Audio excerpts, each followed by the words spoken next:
Ha sido bueno el momento de compartir. Sí, solo faltan las fotografías.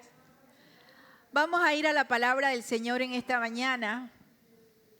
Y hoy vamos a estar como 2 horas y media para terminar bien el año. Nos vamos a estar viendo de manera sencilla, de la manera más sencilla posible, todo un capítulo de un libro de la Biblia. Y vamos a encontrar, recuerden que durante el mes de diciembre he estado hablando de la serie Cuenta Regresiva 321, nuestra cuenta regresiva para el 2025. Y en esta ocasión vamos a ver recomendaciones para el año nuevo. Recomendaciones para el año nuevo. Y vamos a verlo. Ustedes saben que esto es. Así que ¿cómo terminaríamos el año sin que esto fuera un... ¿Por qué? Explícame. Vamos a ir a Filipenses capítulo 4 y vamos a ir viendo a lo largo del texto bíblico algunas recomendaciones señaladas por las que podemos aprender del apóstol Pablo en esta carta. Ahora, la carta a los Filipenses es una de las 4 cartas de Pablo que son conocidas como las cartas de la prisión, porque Pablo escribió estas 4 cartas estando preso. Efesios, Filipenses, Colosenses, él las escribió estando preso. Y estando preso por causa de la predicación del Evangelio. Y es curioso que estando preso, las cartas de Pablo, como esta de Filipenses, contienen una gran cantidad de palabras de ánimo, de esperanza, de fortaleza, de direcciones acerca de cómo vivir. Y uno dice, pero si estaba preso, ¿cómo podía tener esta mentalidad? Y es porque una de las más grandes lecciones que nosotros aprendemos en Dios es que no es lo mismo estar preso físicamente que preso mentalmente. Uno puede tener libertad para moverse, libertad física, para transitar, para tomar sus decisiones, para ir de un lado a otro. Y sin embargo, si la mente y el espíritu no están bien, están prisioneros. Y esto es lo que realmente puede limitar a una persona. Un creyente, una persona que conoce a Dios, que tiene al Señor en su corazón, es una persona que aunque esté pasando las situaciones o las circunstancias más difíciles de su vida, es una persona que no está presa. Es una persona que vive en libertad. Y esto Pablo lo demuestra una y otra vez en estas cartas. Ahora bien, en Filipenses 4, al final, después que Pablo ha estado conversándoles acerca de cómo vivir en Cristo, de la obra de Jesús, es aquí cuando en la primera parte de la carta, por ejemplo, él habla acerca de cómo el Señor Jesús cómo Dios se hizo hombre y cómo habitó entre la gente y cómo fue humilde, cómo se humilló a sí mismo. Y siempre la predicación o la enseñanza de Pablo era llevar a los creyentes, a la iglesia en este caso de Filipos, llevarlos a que entendieran que la vida con Dios no es una vida teórica. Y esto es algo que nosotros enfatizamos mucho en la predicación. No se trata solo de tener la teoría en la mente, de saber las cosas. Se trata de tener, se hizo la luz, se trata de que nosotros podamos llevar a la práctica, podamos vivir aquello que conocemos. Y las cartas de Pablo tienen esta cualidad. Son muy teóricas, son muy doctrinales y al mismo tiempo son muy prácticas. Hablan de cómo uno vive la vida que Dios quiere y pretende para uno, lo cual quiere decir que no es imposible. A veces nosotros decimos, es que yo no puedo vivir así. Yo no puedo ser una persona, yo no puedo ser santo, yo no puedo portar bien, yo no puedo tener esa vida inmaculada, esa vida sin problemas, sin pecado. Yo no puedo porque soy muy débil, porque soy muy frágil, porque tengo defecto, porque tengo un carácter que es una barbaridad. Y sin embargo, la palabra de Dios una y otra vez nos enseña que sí se puede, porque no lo podemos lograr en la soledad de nuestros recursos, pero sí lo podemos lograr por medio del poder de Dios en nuestras vidas. Entonces Pablo, cuando llega al final de esta carta, vamos a encontrar dos palabras que se repiten con bastante frecuencia en ese capítulo. Y encontramos la palabra alegría o gozo o regocijo y la palabra paz. Entonces, ¿cuáles son algunas recomendaciones que nosotros podemos subrayar o resaltar en esta carta, en este capítulo 4 de Filipenses, que nos ayuden para este nuevo año? Y vamos a verla a medida que vayamos leyendo. Dice: así que, hermanos míos, yo estoy utilizando hoy la Nueva Biblia de las Américas. Así que, hermanos míos, pausa, Erika Harris. Cuando nosotros encontramos un versículo, un pasaje que comienza con así que, por tanto, por lo tanto, quiere decir que hay una conexión que viene, él está concluyendo algo que estaba mencionando atrás. Y de lo que él está hablando en el capítulo 3 tiene que ver con el poder de Dios para transformar nuestras vidas, el poder de Dios para que los creyentes puedan vivir una vida en Dios. Entonces, por eso, después que él les dice, Dios va a transformar, el Señor puede transformar sus vidas. Él es poderoso, dice en el verso anterior, Dios es poderoso. Estoy haciendo alusión al capítulo 3 al final. Y como él va terminando así el capítulo 3, cuando comienza el 4, él dice, así que, o sea, debido a que Dios es poderoso para transformarnos, así que, hermanos míos, amados y añorados, gozo y corona mía, estén así firmes en el Señor, amados. Primera recomendación para este próximo año. Debemos estar firmes en el Señor. Y cuando habla de estar firmes en el Señor, se refiere a ser fieles a Dios, a permanecer fieles a la palabra, a la enseñanza, a la relación con Dios, a la verdad de Dios en nuestras vidas. Estar firmes. No estar firmes en Dios sería una contradicción. Porque el no estar firme, algo que no está firme, es algo que está inestable, es algo que está frágil, que se mueve. Y hay otros pasajes, como por ejemplo en Santiago, cuando el apóstol Santiago habla y enseña acerca de no tener dudas, de que la persona que duda es inestable como las olas del mar.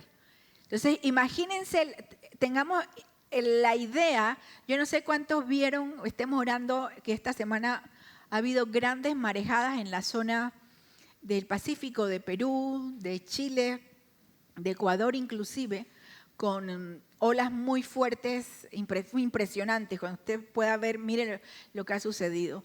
Y en una de estas imágenes en el Perú, creo, en la costa del Perú, había muchas embarcaciones de pescadores que estaban adentro en el mar, no estaban siquiera a la orilla, pero el oleaje que se levantó era tan alto, fue tan fuerte y tan alto que la mayoría de esos barcos quedaron destruidos, barcos de pescadores, y cómo se movían, estaban a la merced de las olas. Gracias a Dios no había nadie en los barcos y las personas, los dueños estaban llorando su pérdida, viéndolo, la impotencia, no podían hacer nada contra la fuerza de ese mar embravecido, de esa marea. Entonces, esa es la imagen que nosotros tenemos cuando pensamos en alguien que no camina con firmeza, con estabilidad, con fe, con fidelidad en la palabra de Dios y en su relación con Dios.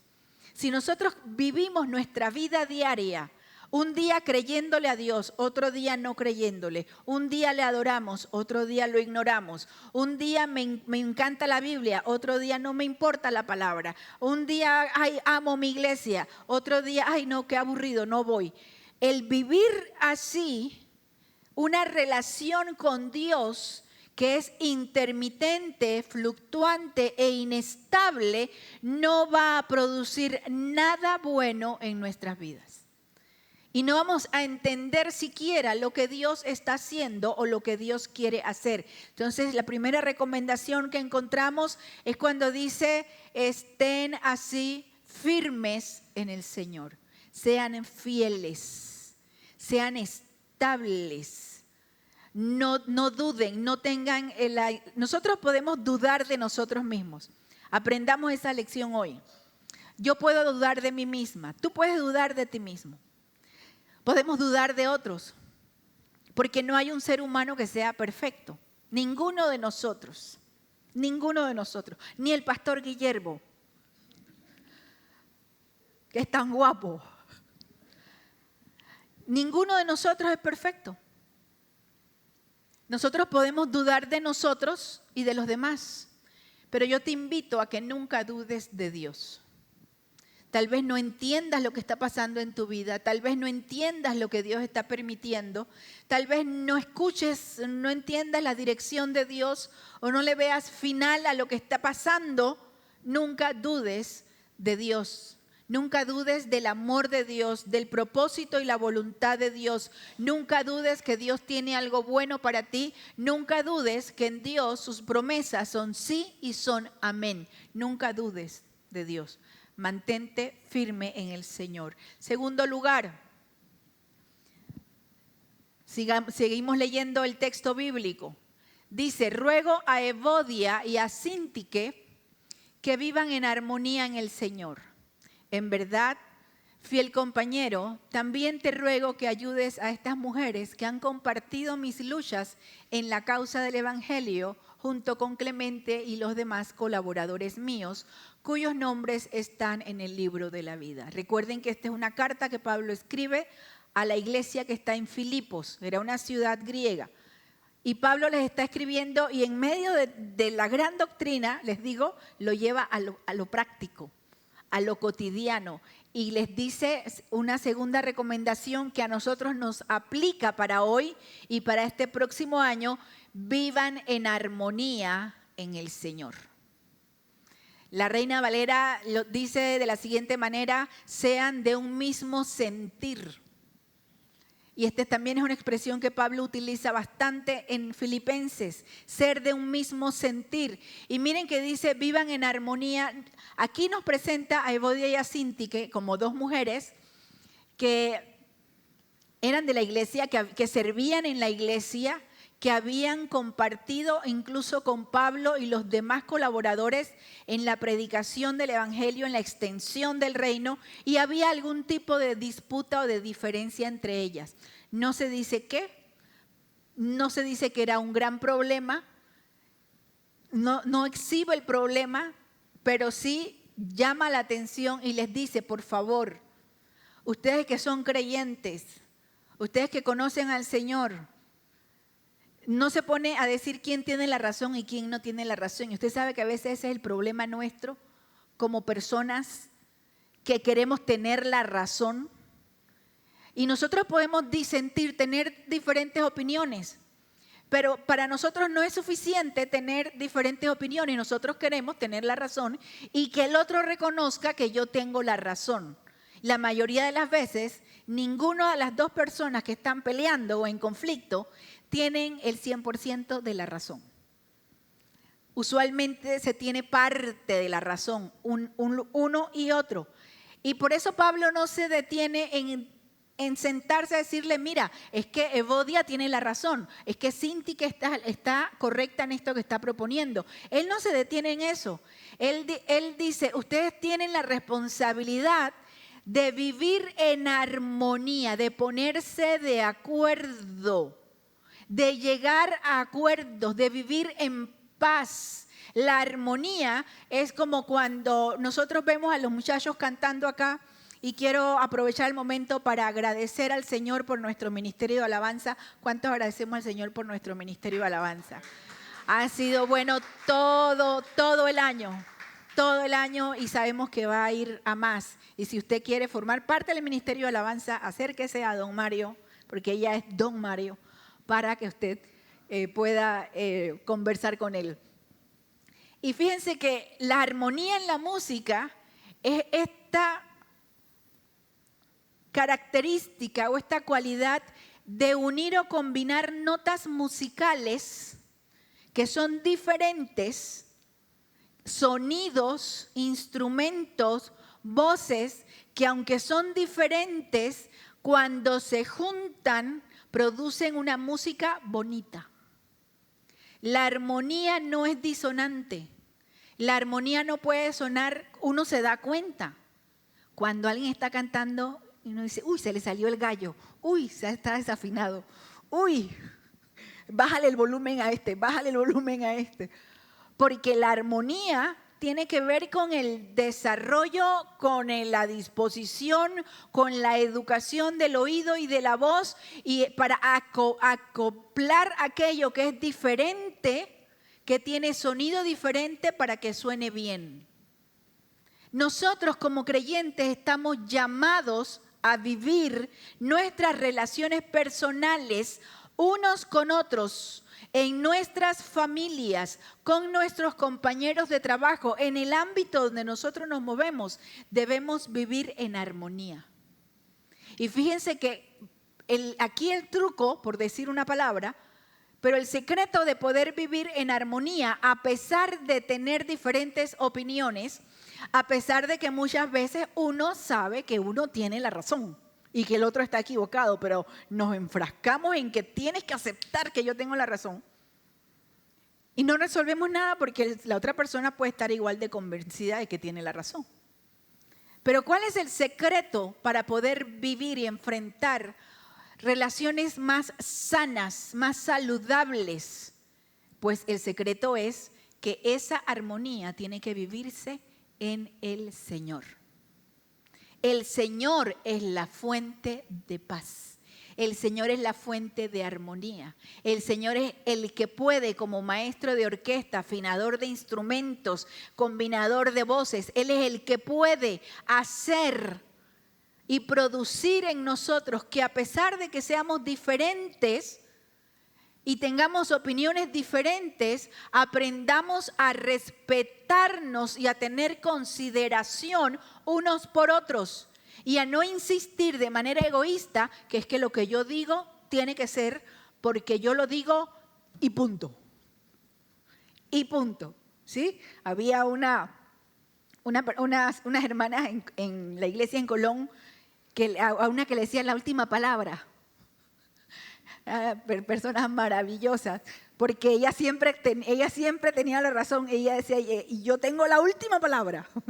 Entonces le decía la última palabra. ¿Cuántos de nosotros somos la última palabra? Yo quiero tener, la mía es la última palabra. Y cuando uno dice, hay hombres que le dicen, ¿y quién manda en tu casa? ¿Quién tiene la última palabra? Hay esposos que dicen, mi mujer, la última palabra. Dice que vivan en armonía en el Señor. Segunda recomendación para este próximo año, aprende a vivir en armonía con los demás en el Señor. Ahora bien, entendamos algo. No esperemos a que el otro viva en armonía conmigo. Porque a veces decimos, bueno, pero es que comience él, que comience ella, que ella demuestre que ella tiene. No esperes a que el otro tenga una disposición de vivir en armonía contigo. Tú vive conforme a la armonía que presenta el Señor. Sigue diciendo el texto bíblico. Regocíjense en el Señor siempre. Otra vez lo diré, regocíjense. Aquí es donde viene esta paradoja de Pablo. Pablo estaba en la cárcel. Y Pablo habla de estar contentos, de tener alegría. Qué terrible es que a veces nosotros como creyentes tenemos una actitud ante la vida de derrota, de tristeza, de amargura, y uno no puede pensar que uno dice, pero tú eres creyente y siempre tienes esa cara, y siempre tienes, ¿y cómo estás? Bien. Perdón. Permiso. Oye, ¿cómo va todo? Bien, pastora, todo bien. Me alegra mucho, ya te quedas tú como que, ¿y qué digo? ¿Qué digo? Claro, la alegría no quiere decir que uno siempre está con una carcajada, pero la alegría se refleja, el gozo, el regocijo se refleja y sale en la forma en cómo uno afronta la vida y la disposición que uno tiene en la vida. Y Pablo dice, sean felices, tengan alegría, tengan gozo, regocíjense. Otra vez, el secreto del gozo es en el Señor. No se trata de negar el problema, no se trata de negar la tristeza, no se trata de decir todo está bien y por dentro está todo mal. No se trata de fingir que somos quienes no somos. Se trata de que realmente sea genuino el sentimiento de alegría y de gozo que el Señor puede poner en nuestros corazones a pesar de las circunstancias externas. Cuando oraba esta mañana o ministraba en alabanza Mario y decía, dale gracias al Señor porque por las cosas sencillas, tal vez por el café de esta mañana. Porque hay muchos que no pueden tomar café. Hay una, fíjense en la actitud. Que tú digas, ¡ay, qué barbaridad! Solo un café me pude tomar. No había ni pan en la casa. A decir, Señor, gracias por el café. Por ahí vendrá el pan, Señor. No sé cómo, pero por ahí vendrá el pan. La actitud es diferente en una persona que agradece y que se goza y está feliz con lo que tiene y se lo agradece a Dios. Pablo dice, regocíjense siempre. Fíjense que es interesante porque utiliza un tiempo verbal en el presente, regocíjense ahora, hoy, ahorita, y luego utiliza un adverbio de tiempo que tiene que ver con el futuro. Dice siempre. En otras palabras, hoy y siempre. Hoy y mañana y pasado. Sé feliz en Dios o por causa de Dios en tu vida hoy y mañana y pasado. Y uno puede decir, pero ¿cómo voy a ser feliz si me está pasando esto, me está pasando el otro? Por eso es que nosotros no podemos producir ese tipo de alegría. Por eso es que ese tipo de alegría, Pablo dice, ¿cómo se obtiene? En el Señor. Lo mismo que la armonía. Luego sigue diciendo, otra recomendación para el próximo año. Fíjense cómo llevamos las recomendaciones.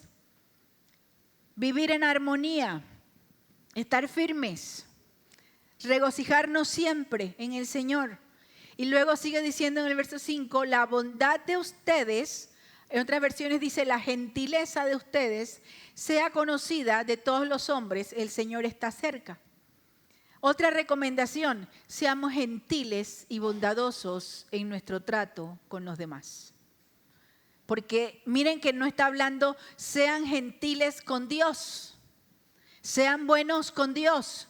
Él dice, su bondad sea conocida, su gentileza sea conocida de todos los hombres. O sea, de las personas con las que te comunicas, las personas con las que tienes relación, las personas que viven contigo. Hay personas que pueden ser muy amables con los de afuera y muy patanes con los de adentro. Perdonen la dulzura de mi expresión.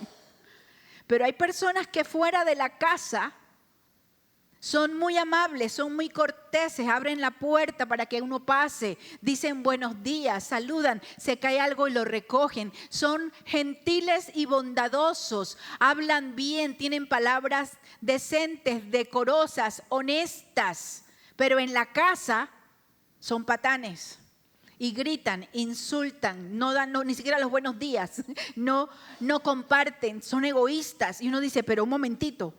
Aquí hay una disonancia, aquí hay algo que no combina. Porque el creyente tiene que ser íntegro. La palabra íntegro significa completo. de una sola pieza.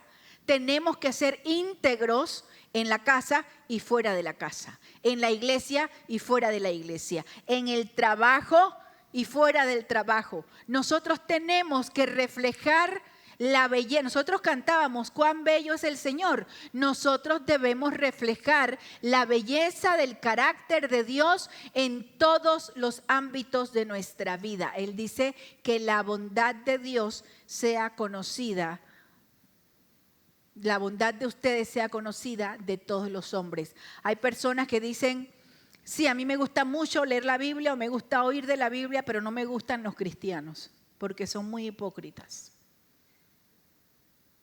Qué triste cuando dicen eso de nosotros. Debemos vivir aquello que predicamos. Debemos ser bondadosos, debemos ser gentiles, debemos ser honestos, debemos ser íntegros. Otra recomendación sigue diciendo, por nada estén afanosos. Antes bien en todo, mediante oración y súplica con acción de gracias, sean dadas a conocer sus peticiones delante de Dios. Aquí hay dos recomendaciones. Dice, por nada estén afanosos. Afanosos viene de la palabra afán. Y afán tiene la misma raíz o tiene el mismo significado que ansiedad. Por nada estés ansioso. Y la palabra afán, la palabra ansiedad, utiliza una imagen, cuando uno imagina en el lenguaje, cuando se está refiriendo a ansiedad o afán, tiene la imagen en el griego y en otros idiomas de alguien que está siendo ahorcado, apretado y no puede respirar. Ese es el significado físico o la imagen física del afán, de que no puedo respirar. Y dice, lo están afanando. Eso significa. Y imagínense cómo nosotros, los seres humanos, vivimos a tal punto el estrés, la ansiedad, la angustia, la preocupación que se siente físicamente, ¿sí o no?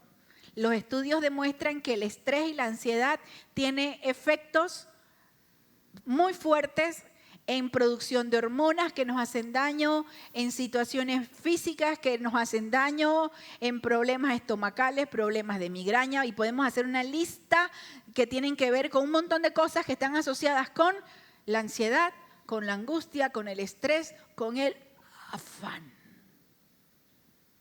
Entonces, Pablo les dice como recomendación, no vivas con ansiedad. Próximo 2025, que una de tus oraciones sea, Señor, yo no quiero vivir con afán, no quiero vivir con ansiedad. La ansiedad tiene que ver, nos viene o surge en nuestras vidas, y esto es casi siempre, tiene que ver con la falta de control, la necesidad de tener control sobre las cosas. Entonces, como no tengo control, me voy llenando de ansiedad. Y uno comienza con lo pequeñito. Cuando voy llegando tarde a un lugar y no tengo control de los semáforos, no tengo control del tiempo, de la lluvia, de lo que sea, y nos reímos, pero nosotros no tenemos control sobre eso y curiosamente no lo podemos cambiar, pero nos genera ansiedad, nos genera afán. Esto tiene que ver con que yo necesito, creo que si tengo control de las cosas van a salir bien. Y como en la vida real nosotros no tenemos control de nada, entonces imagínense cómo casi todo en nuestra vida puede ser fuente de afán y de ansiedad. Entonces uno dice, pero Pablo, si tú sabes que así somos los seres humanos, ¿cómo tú me mandas a decir que no tenga afán, que no tenga ansiedad? Pablo está repitiendo las palabras de Jesús en Mateo capítulo 6 cuando dice, no tengas afán por nada, porque tú no puedes hacer nada por cambiar las circunstancias. Deja que el Señor se haga cargo. Entrégale tus cargas al Señor. Descansa en el Señor. Y es la misma idea que tiene Pablo aquí cuando dice, no te llenes de ansiedad, no tengas afán. ¿Cómo es posible no tener afán? Aquí te da la respuesta. Dice, mediante oración y súplica con acción de gracias, sean dadas a conocer tus peticiones delante de Dios. En otras palabras, ¿cuál es el secreto para no llenarnos de ansiedad? Vivir en comunión, en comunicación constante con nuestro Dios. Preséntale en oración. A veces pensamos que la oración es en un momento, a una hora, de alguna manera, repitiendo unas palabras, repitiendo unas frases. La oración tiene que ver con hablar con Dios. Y fíjense que Pablo va desglosando, dice, mediante oración. Aquí la palabra oración significa devoción, adoración, con súplica. Es cuando uno expresa, uno ruega. Nadie suplica en silencio. Fíjense lo contradictorio. A veces nosotros pensamos que todos aquí, ¿no? El Señor sabe lo que estoy pensando. Las súplicas o el ruego siempre son vocales. Hablas tú con Dios, y dices que como voy a ir por la calle hablando con Dios, van a pensar que se me botó la canica. Pero y en tu casa hablas con Dios en voz alta, sabes que Él te puede oír, sabes que Él está contigo, sabes que las súplicas y los ruegos usualmente tienen que ver con hablar lo que uno lleva adentro, lo que uno necesita, lo que uno está sintiendo, lo que a uno lo oprime, lo que a uno siente que uno no puede con eso, aquello que perdí el control, y les dice con acción de gracias. O sea, con gratitud, con agradecimiento. Acércate al Señor con agradecimiento, como hablamos del café con pan. Decirle, no te quedes con, ay Señor, te suplico que me des el pan porque solo tengo café y yo necesito pan para el café y tú no me das el pan. A decirle, Señor, gracias por el café y te ruego por el pan. ¿Sí? Entre la súplica con acción de gracias se sean dadas a conocer sus peticiones. ¿Cuál es el secreto para contrarrestar una vida de afán, de angustia y ansiedad? Mantener comunicación con Dios. Dice, delante de Dios. Luego sigue diciendo, y la paz de Dios.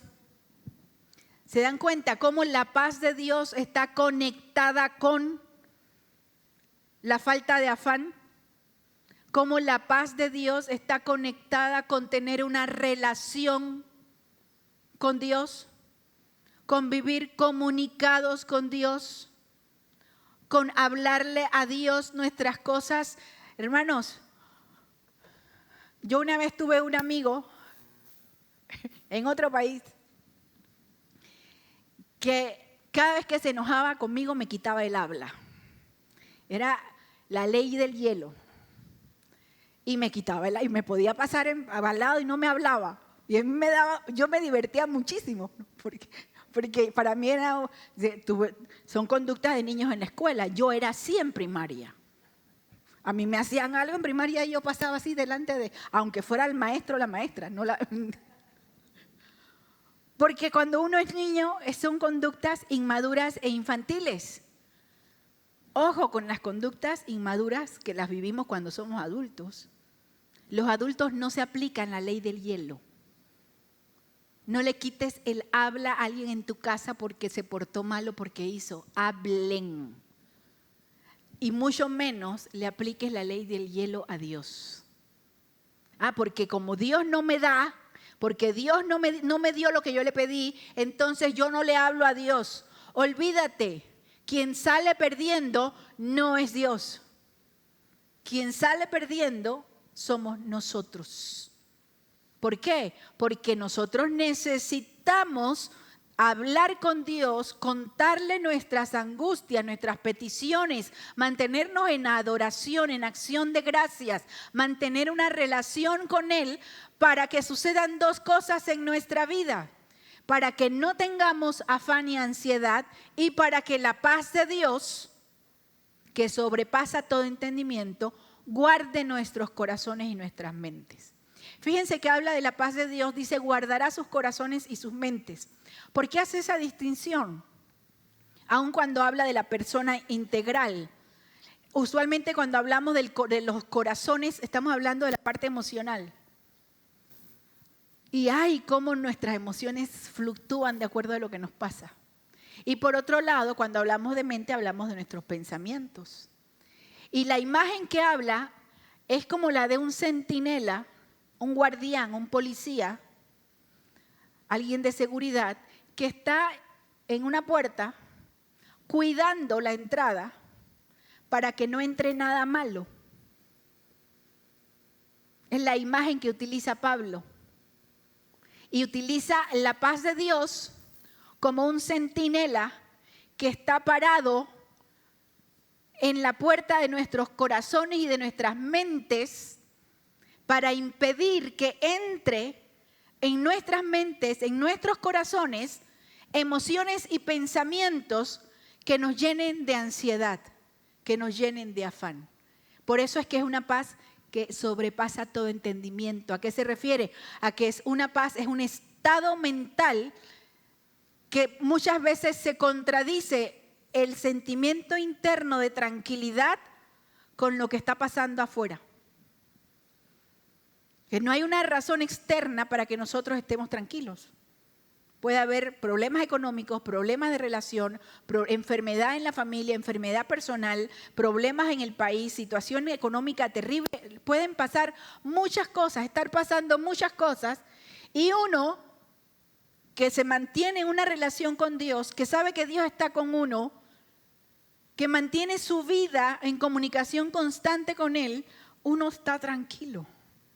Y uno dice, ¿pero cómo es posible? Porque esa es la paz de Dios que sobrepasa todo entendimiento, la paz que nos cuida en medio de toda circunstancia para que no entre a nuestro corazón, a nuestras emociones y a nuestros pensamientos aquello que nos puede hacer daño o nos puede destruir. ¿Cuántos quieren decirle al Señor, Señor, este año 2025, enséñame a vivir de esta manera, a no estar afanado, a confiar en que tú tienes control de todas las cosas, a tener una relación contigo libre, abierta, comunicativa, de fe, de confianza, y así experimentar en mi vida la paz de Dios?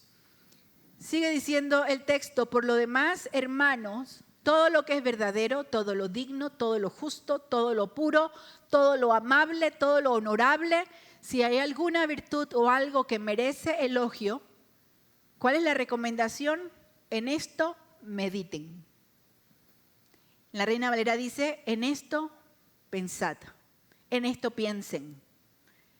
Entonces está hablando una recomendación para el próximo año. Ten cuidado con lo que llega a tu cabeza. Ten cuidado con qué alimentas tu mente.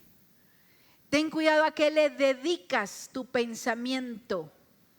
Ten cuidado a lo que entra por tus ojos. A lo que entra por tus ojos. Ten cuidado, porque eso que entra, eso que ponemos libremente, alegremente en la televisión, en las redes sociales, en las conversaciones que tenemos con otras personas, todo eso entra en nuestra mente y nuestra mente lo comienza a archivar, a procesar y ahí se queda. Lo que entra en tu mente y en mi mente, ahí se queda y se procesa. Ya sea porque lo vemos, porque lo sentimos, porque lo hablamos, porque lo leemos. Por eso Pablo hace el énfasis, dice, todo lo que es, ¿cómo podemos guardar nuestra mente? Todo lo que es verdadero, todo lo digno, todo lo justo, todo lo puro, todo lo amable, todo lo honorable. Si hay alguna virtud o algo que merece elogio, en eso mediten. Cuando a veces uno se pregunta, ¿cómo yo puedo saber cuál es la voluntad de Dios para mi vida? Y queremos que baje un ángel y nos diga, esta es la voluntad de Dios para tu vida. O que venga un profeta y nos diga, Dios dice esto para ti, para ti, para ti, para ti, para ti, para ti, .com, y todo eso viene, Dios tiene para ti. Y estamos esperando que alguien venga. Señores, está aquí. Esa es la voluntad de Dios para nuestra vida, que enfoquemos nuestra mente en todo lo que es verdadero, en todo lo digno, en todo lo justo, en todo lo puro. Contrasta si aquello que estás viendo, aquello que estás haciendo, aquello que estás hablando, entra en esta categoría. Si no entra en esa categoría, no le des lugar a tu pensamiento. No le des lugar en tu mente. Sigue diciendo, lo que también han aprendido, recibido y oído y visto en mí. ¿Cuál es la recomendación? Esto practiquen. Y el Dios de paz estará con ustedes. Fíjense, como decíamos, no se trata solo de oír, solo de saber, sino de llevar a la práctica. Se trata de hacer. Pablo está diciendo, todas estas cosas que ustedes han conocido de la vida con Dios, vívanla. Todas estas cosas que han conocido de cómo relacionarse con el prójimo, háganla. Todo esto que ustedes conocen de cómo ser generosos, de ser bondadosos, practiquen. Y el Dios de paz estará con ustedes. Luego hace una acotación personal, dice, me alegré grandemente en el Señor de que ya al fin han reavivado su cuidado para conmigo. ¿A qué se refiere? A que en esta ocasión, Pablo estando preso, había recibido, la iglesia de Filipos le había enviado una provisión.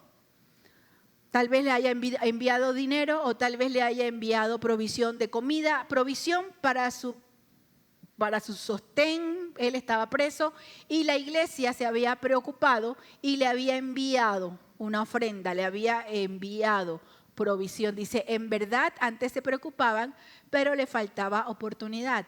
Y aquí es donde viene la recomendación. No que hable porque tenga escasez, porque pues he aprendido a contentarme cualquiera que sea mi situación. ¿Cuál es la recomendación para el 2025? Aprendamos a contentarnos cualquiera que sea nuestra situación. Hay una diferencia, porque claro, ¿cuáles son las voces que nosotros escuchamos en lo social o en la sociedad o en el sistema, en el diario vivir? Decimos, tienes que combatir la mediocridad. No seas mediocre, no te conformes con lo que tienes. Tienes que aspirar a más. Entonces, cuando uno lee esto y dice, pero es que yo no puedo ser mediocre, no puedo contentarme con cualquier cosa. Porque estamos hablando un lenguaje diferente. Aquí no tiene que ver con mediocridad. Aquí no nos está diciendo, confórmate con ser mediocre porque ni modo es lo que te ha tocado. No está diciendo, no te superes porque no puedes superarte, porque no importa qué hagas, no te vas a superar. No está diciendo eso. Aquí lo que Pablo está diciendo, que él ha aprendido, otra vez la palabra contentamiento. Él ha aprendido a estar tranquilo, a tener paz, a estar contento, a estar satisfecho, no importa cuál sea la situación en la que él se encuentre. Eso anula el deseo de Pablo de tener más, como vamos a ver más adelante, ¿no? Pablo siempre fue hacia más y siguió ganando gente y siguió yendo a lugares para predicar el evangelio. Pablo no se detuvo. Él no está diciendo hay que ser conformistas y mediocres y acostumbrarnos a tener poco y a vivir en lo poco y a no querer más. Él no está diciendo eso. Él está diciendo aprende a ser una persona satisfecha y a disfrutar tu vida, no importa cuál sea la situación. Y él expande fíjense, esta recomendación.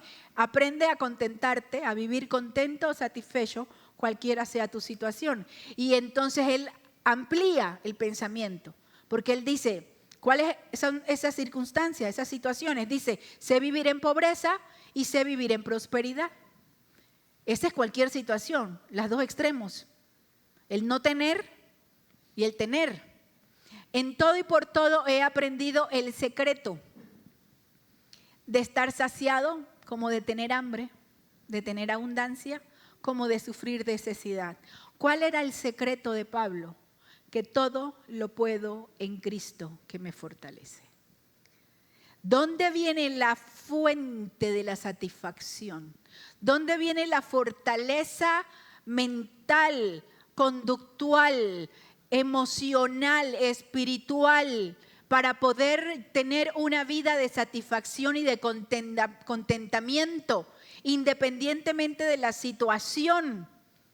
Cuando uno entiende que es Cristo y el poder de Dios en nosotros el que nos da la fuerza y el que nos ayuda a enfrentarnos y a vivir en cualquier circunstancia que tengamos. Una persona que no aprende este secreto, como dice en esta versión de la NBLA, de afirmarse en el Señor y en Cristo para que sea su fortaleza, es este tipo de persona que hablábamos, que su fe fluctúa. Y que cuando le va bien piensa que Dios le ama y que Dios le cuida. Y cuando tiene plata y cuando mira la cuentita de banco o cuando le hacen regalos buenos o cuando whatever, dice, wow, Dios está conmigo, tengo. Y abre la carterita y se ve allí las tarjetas de crédito que no se las recomiendo, pero bueno, y mira a la persona y dice, tengo. Y tengo carro nuevo, y tengo casa nueva, y tengo tal cosa, y tengo trabajo nuevo, y eso me hace feliz. Eso demuestra que Dios está conmigo. Y te amo, Señor, porque tú estás conmigo, porque tú me das y me das y me das. Y el día que pierde la casa, que pierde la abundancia, que no tiene para comer, que hay un problemón, que le viene una enfermedad, entonces esa misma persona que ayer bailaba de alegría, hoy dice atormentada, Dios no me ama, Dios me ha dejado solo, Dios me abandonó, ¿para qué yo voy a esa iglesia si Dios no me contesta, si Dios ama a unos y a mí no, y Dios le da a unos y a mí no, y tanto tiempo? Ese tipo de personas no ha aprendido a vivir una relación con Dios en la cual Cristo es su fortaleza y es la fuente de su fortaleza. Y es la fuente de su satisfacción. Por eso más adelante dice en las cartas de Pablo que Cristo es la plenitud que todo lo llena en todo. Dice el salmista, si te tengo a ti, no necesito de nada más. Cuando nosotros entendemos esta gran verdad, aprendemos a disfrutar lo que tenemos. Y no a vivir deseando lo que otros tienen. No a vivir soñando con lo que no tengo. No vivir amargado porque no me dan, porque no recibo, porque cómo es posible, o por lo que perdí.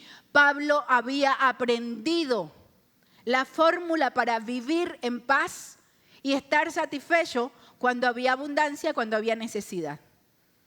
Cuando había que comer y cuando no había que comer. Cuando había pan solo o café solo o cuando había café con pan. Pablo había aprendido que Cristo era la fuente de su fortaleza. Y les dice, sin embargo, han hecho bien en compartir conmigo en mi aflicción. Luego sigue diciendo,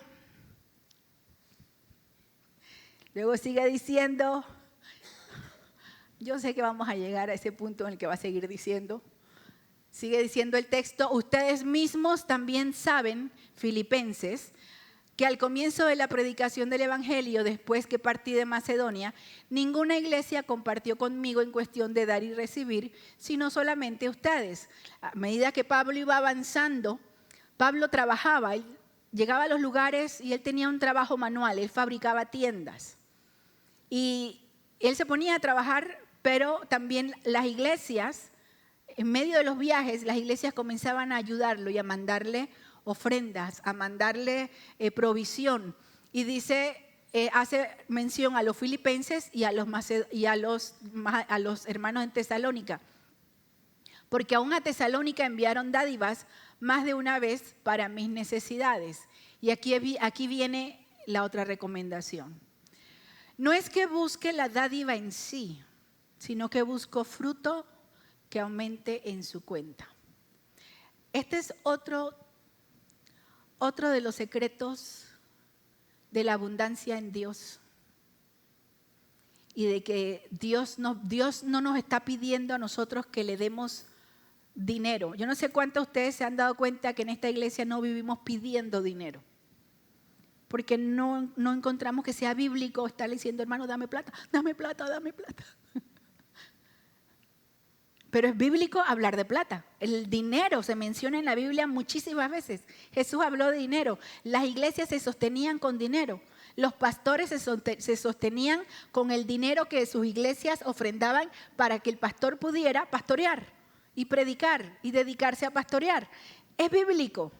Sin embargo, lo que está diciendo Pablo es que En la intención del creyente y de la iglesia no ha de ser, y del pastor y de los líderes, no ha de ser a ver cuánto recibo, cuánto me das. Dame, a ver si me das. Tampoco la mentalidad de te doy para que Dios me dé. Porque esa es otra mentalidad como de trueque. Yo le doy a Dios para que Dios me dé. Señor, te doy 20 para que me des 40. Señor, voy a sembrar 25. Y yo puedo poner aquí una cosa con tierra y todo y les digo, vengan, siembren para el próximo año. Pero si la intención nuestra es, yo le voy a dar a Dios para que Dios me dé, ahí estamos equivocados. Nosotros cuando le damos a Dios porque reconocemos, número uno, que es Dios. Número dos, reconocemos que todo lo que hemos recibido, todo lo que tenemos, lo hemos recibido de Él. Y número tres, compartimos porque al ser generosos entendemos que estamos ayudando o apoyando al prójimo, a otro, a otras iglesias, a otros pastores, a otros misioneros, a hermanos en mi congregación, a hermanos de la iglesia. Y por eso es que Pablo les dice, no es que yo estoy pidiéndoles plata, ni que busco la dádiva, ni que esté sofocado para que me den, sino que lo que yo busque, ustedes entiendan que va a venir fruto a su vida por causa de su generosidad. Aquí hay un principio que es natural y biológico. Muchos saben que yo tengo muchas plantitas y tengo un rosal y hay un secreto con el rosal. Cuando usted tiene un rosal y le tira una rosa, uno se puede quedar emocionado viendo esa sola rosa y amar esa sola rosa y dejarla ahí en la planta hasta que esa rosa se caiga, se marchite, se deshaga. Y uno la deja ahí y dice, qué bonita mi rosa. Y ya no tiene más rosa. Y tiene muchas ramas verdes. Dice, ay, qué bonita. ¿Te acuerdas cuando aquella vez floreció mi rosa? ¿Sabes cuál es el secreto? Que cuando esa sola rosa que se abrió y que estaba tan bonita, antes de que se termine de marchitar, córtala. La poda. Cuando tú podas una planta, tú podas una rosa, en el lugar donde tú la podas, ella va a comenzar a tirar más ramitas y más botones. Y esa rosa que hace unos meses la tenía yo emocionada porque tenía una rosa, hoy la vi y tiene como 6 botones a punto de abrir. Porque hay un principio que es biológico. El fruto viene por el cuidado y por la poda. Es el principio que Pablo le está enseñando. Sé generoso, sé generoso. Próximo año dile, Señor, ayúdame a ser generoso. Generoso con mi dinero, generoso con mi tiempo, generoso con mis oraciones por los demás. Que no busques solo la dádiva para mí o que tú me des a mí, sino ayúdame a ser generoso. Hay personas que se acostumbran a nunca dar, y solo a recibir y a esperar y esperar y esperar. Y dicen, es que yo no tengo para dar. De lo que te dieron, da. De lo que te dieron, da. Sé generoso. Dice, yo busco fruto que aumente en su cuenta. Pero dice, pero lo he recibido todo. Y tengo abundancia. Estoy bien abastecido. Habiendo recibido, Epafrodito le llegó la ofrenda. Dice lo que han enviado. Miren cómo describe la ofrenda. Como Pablo más adelante en los Corintios habla de la ofrenda de nuestra vida para Dios. Y dice, como fragante aroma, sacrificio aceptable, agradable a Dios. Sé generoso. El Señor te va a bendecir, no como un trueque. No pongas a Dios, bueno, te voy a dar para que tú me des, sino dile, Señor, te doy porque te amo. Soy generoso porque tú has sido generoso conmigo. Soy generosa porque tú has sido generoso conmigo. Y al ver Dios tu actitud desprendida de generosidad, el Señor, como la rosa podada, te va a dar muchas rosas más. Y termina diciendo, y mi Dios, recomendación para el próximo año, créele a Dios que Él proveerá para todas tus necesidades, conforme a sus riquezas en gloria en Cristo Jesús. Termina este año no haciendo una lista de tus 12, no sé qué cosas, los países que quieres conocer. Termina una lista, tu año, y siéntate y escribe: Señor, estas son mis necesidades. El Señor las conoce, sí, pero recuerda lo que decíamos: sean conocidas tus peticiones delante de Dios. Y dile: Señor, estas son que necesito que proveas para este 2025. Y ayúdame a creerte, ayúdame a confiar. Y luego termina diciendo: a nuestro Dios y Padre sea la gloria por los siglos de los siglos. Amén. Saluden a todos los santos, sean iglesia, seamos iglesia. 2025, seamos iglesia. Oremos unos por otros, preguntemos unos por otros, chateemos unos con otros. Esa es primera de Erika 4:20. Chateemos unos con otros. Los hermanos que están conmigo los saludan. Todos los santos los saludan, especialmente los de la casa de César. La gracia del Señor Jesucristo sea con el espíritu de ustedes. Son recomendaciones extraídas únicamente de la palabra, para que nosotros podamos enfrentar este próximo año con una actitud diferente, con una mentalidad renovada, puestos nuestra fe, nuestra firmeza, nuestros ojos en Jesús, que es el autor y consumador de nuestra fe. Te invito a que oremos juntos en esta mañana. Yo te invito a que allí donde estás, medites en esta palabra y vayas pensando en un compromiso nuevo con el Señor. Estas temporadas son buenas para renovar compromisos. Estas temporadas son buenas no solo para reconocer aquello que hicimos mal, sino también para decirle: Señor, ayúdame que este año que viene yo pueda hacerlo bien. Yo pueda caminar contigo, yo pueda confiar en ti. No importa el tiempo que uno tenga de caminar con el Señor, tal vez tienes muchos años. Aquí tenemos personas que tenemos muchos años de conocer al Señor. Y hay personas que están comenzando en su caminar con Cristo, no importa cuál sea el tiempo que tienes de caminar con el Señor. Y si tú estás en este lugar o me estás mirando y tú nunca realmente le has entregado tu vida a Cristo, sino que lo que has tenido es una religiosidad, o te atrae, te gusta el Evangelio, pero que realmente no puedes decir que has tenido una relación con Dios no conforme a tu modelo, sino al modelo de Dios. Que hoy sea el día en que tú puedas decirle: Señor, te entrego mi vida. Yo quiero poder vivir esto que dice Filipenses 4. Y no lo voy a poder vivir fuera del Señor. Si tú quieres hacer esta oración, levanta tu mano ahí donde estás, para que le entregues tu vida a Cristo en esta mañana. Y allá también, y puedes decirle con tus palabras: dile: Señor, te entrego mi vida. Perdona mis pecados. Sé mi Señor y mi Salvador. De aquí en adelante quiero caminar contigo, quiero vivir para ti. Y a ti, iglesia, que te estás poniendo de pie para orar en esta mañana, te invito a que le puedas decir al Señor en esta hora: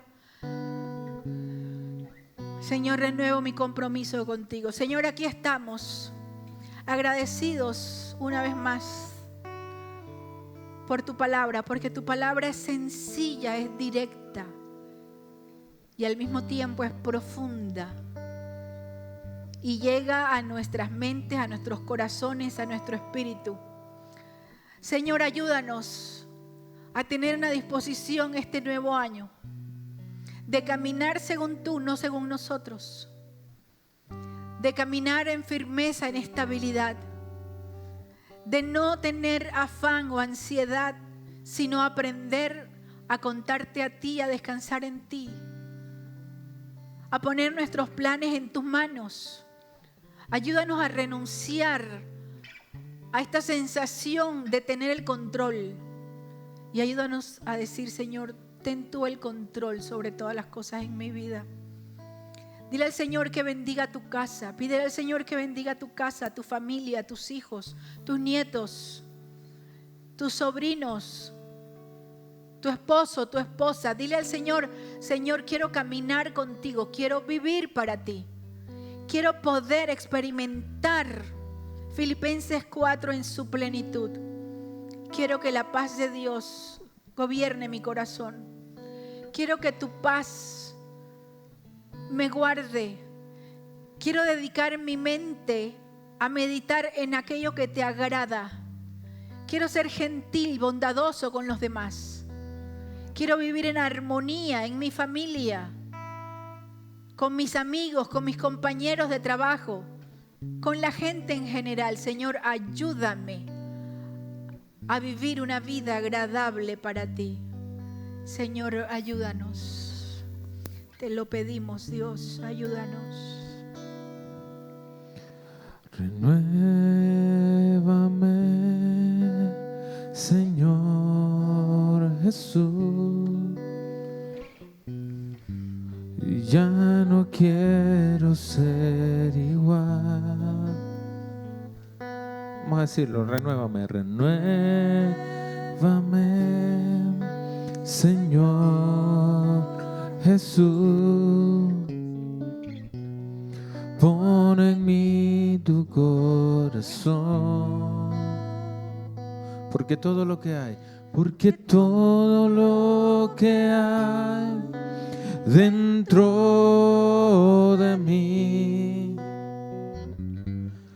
necesita ser cambiado, Señor, porque todo lo que hay dentro de mi corazón necesita más de ti. Una vez más, renuévame. Renuévame, Señor Jesús.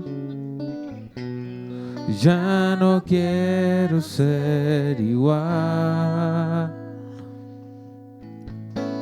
Renuévame, Señor Jesús. Pon en mí tu corazón, porque todo lo que hay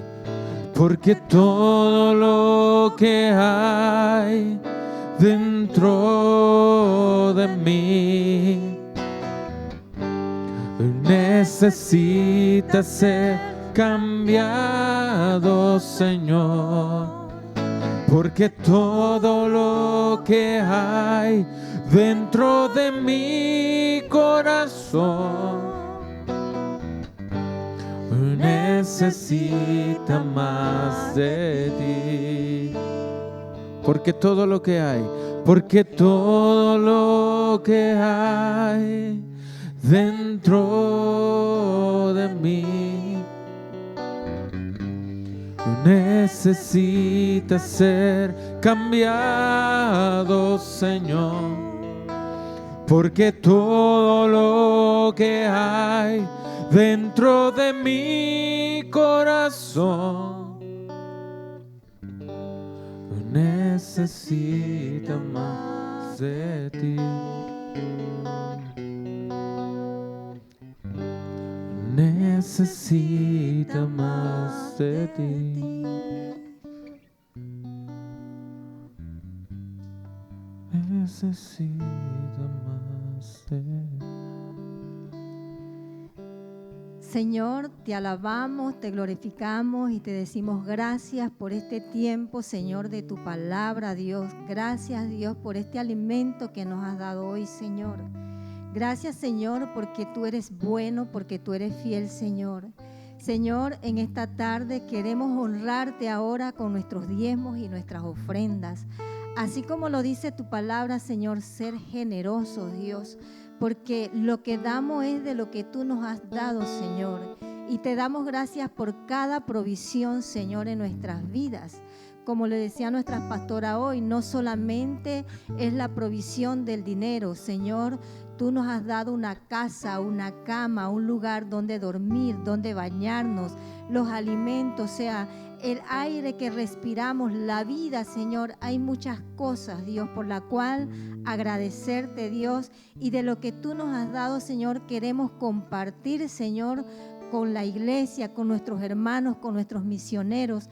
Por eso en esta mañana, Señor, te damos gracias en primer lugar por todas esas provisiones, pero también te pedimos, Dios, que tú bendigas, Dios, estos diezmos y estas ofrendas que te entregamos, Dios, una entrega, Dios, de gratitud, de alabanza, de adoración y de honra a tu nombre, Señor. Señor, bendice estos diezmos y estas ofrendas, Señor. Multiplícalas, Dios. Ayúdanos a ser generosos, Dios, con nuestros hermanos misioneros, Señor. Señor, bendice a aquellos, Dios, que aún no tienen trabajo, Señor. Ábrele puertas de oportunidades, Dios, para que también, Señor, puedan ellos ser parte de esta adoración. Hermanos, pueden pasar a ofrendar y a diezmar. Cuán bello es el Señor, cuán hermoso es el Señor, cuán bello es el Señor. Hoy le quiero adorar. Cuán bello es el Señor, cuán hermoso es el Señor, cuán bello es el Señor. Hoy le quiero